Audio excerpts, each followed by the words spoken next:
ঘটনাটি ২০২৪ সালের। বিপ্লব পরবর্তী দগদগে ক্ষত তখনও কুষ্টিয়ার বুকে।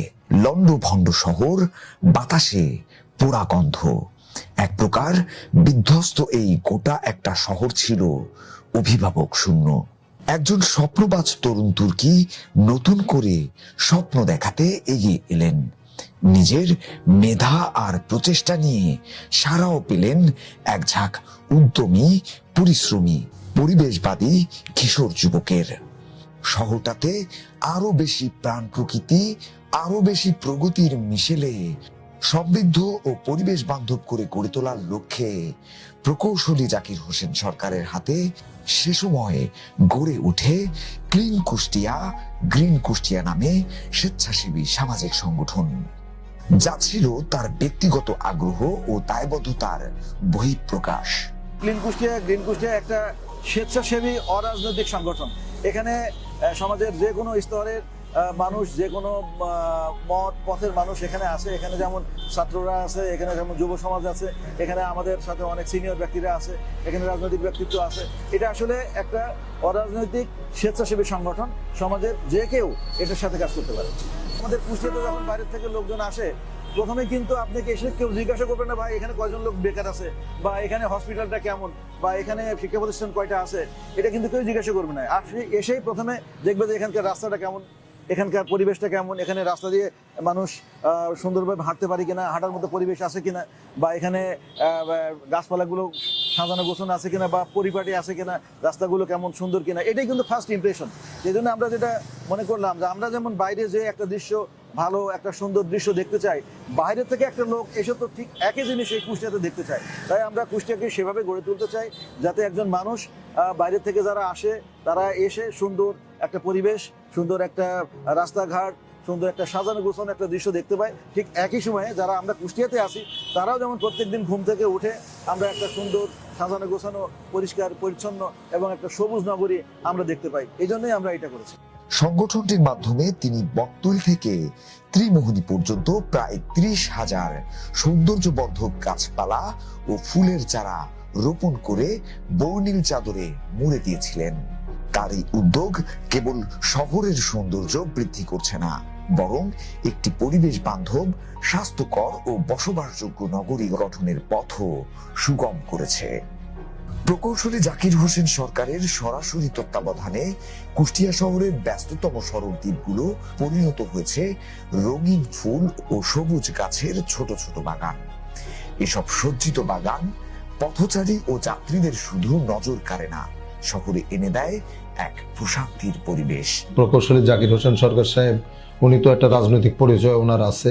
উনি কুষ্টিয়া জেলা বিএনপির সদস্য সচিব, আমি আহ্বায়ক। আমরা একসাথে নিবিড়ভাবে দীর্ঘদিন সাংগঠনিক কর্মকাণ্ড করছি। এর মধ্যের থেকেও এই ব্যস্ততা, এর ভেতর থেকে উনি বের হয়ে নিজেকে আরেকটা ভালো একটা বিষয়ের সাথে যে সম্পৃক্ত করে সময় বের করে এটা কুষ্টিয়ার মানুষের পরিষ্কার পরিচ্ছন্নতা এবং সবুজায়ন বা সৌন্দর্য বর্ধন যাই বলি না কেন, এই বিষয়টাকে উনি উদ্ভাবনী চিন্তার ভিতর দিয়ে যেটা মানুষের সামনে উপস্থাপন করছেন, এটা শতভাগ প্রশংসার দাবি রাখে। অবশ্যই ভালো একটা উদ্যোগ, সে যে দল থেকে আসুক, অবশ্যই ভালো একটা উদ্যোগ। আপনি আমাদের এই শহরটিতে ঢুকলেই দেখতে পাবেন রাস্তার মাঝখানে ছোট ছোট ফুলের বাগান, আর এই ছোট ছোট ফুলের বাগান মিলেই যেন একটা স্বর্গরাজ্যে পরিণত হয়েছে। একসময় ছিল কুষ্টিয়ার সাংস্কৃতিক রাজধানী, এখন আমাদের কুষ্টিয়া একটা সৌন্দর্যের রাজধানী হিসাবে পরিচিতি পেয়েছে। মনে হচ্ছে একটা আমরা বিদেশে এসেছি সেরকম একটা রাস্তা। আর রাত্রের এই কুষ্টিয়া দেখলে মনে হবে একটা আলাদা, আমরা একটা জগতে চলে এসেছি। যে কোনো জেলা থেকে আপনারা আমাদের এই জেলায় আসতে পারেন এবং আমাদের এই সৌন্দর্যটা উপভোগ করতে পারবেন। এই সৌন্দর্য আমাদের এত মনোমুগ্ধকর, আমরা এখানে আসলেই মনটা ভালো হয়ে যায়। এই শহরটা আমার খুব ভালো লাগে। এই ফুল, এখানে আমি আমার আব্বুর সাথে ছবি তুলতে আসি, আমার আম্মুর সাথে ঘুরতে আসি, আমার খুব ভালো লাগে। তিনি প্রমাণ করেছেন ইচ্ছা আর উদ্যোগ থাকলেই ব্যক্তি পর্যায়ে থেকেও শহরের পরিবেশ ও সৌন্দর্য রক্ষায় ভূমিকা রাখা সম্ভব। সংগঠনটির নেতাকর্মীরা মনে করেন কুষ্টিয়াকে পরিচ্ছন্ন, সবুজ ও নান্দনিক শহর হিসেবে গড়ে তুলতে এই উদ্যোগ নিঃসন্দেহে অনুকরণীয়। তার এই দূরদর্শী চিন্তা ও নিরলস পরিশ্রমের ফলে আজ কুষ্টিয়া শহর নতুন রূপে সেজে উঠেছে। 24 পরবর্তী এই নগরের দায়িত্ব কেউই নেই। যখন এই নগরী ছিল দূষণের নগরী, যুব সমাজ যখন ধ্বংসের পথে এগিয়ে চলছিল, ঠিক তখনই আমার নগরে, আমার শহর দূষণমুক্ত হবে, অক্সিজেন ব্যাংক গড়ে উঠবে।